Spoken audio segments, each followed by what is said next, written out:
He arrived at court to shouts of "Long live Najib" from a crowd of supporters.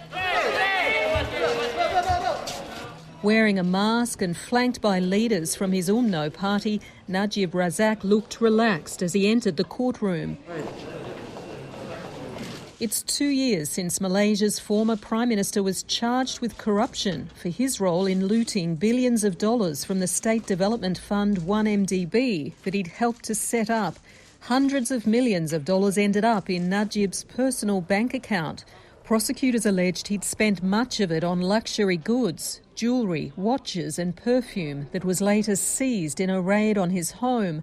Today, the High Court found Najib guilty of 7 charges, including abuse of power, money laundering and breach of trust, though he still faces at least 2 more trials.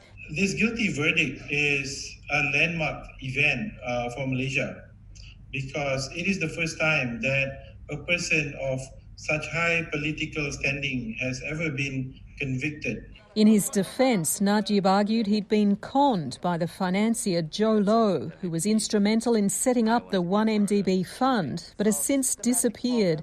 Malaysian and US authorities allege Low spent the lion's share of the stolen funds on high-end property around the world, famous artwork, a luxury yacht, and a film studio that produced The Wolf of Wall Street. The year I turned 26, I made $49 million.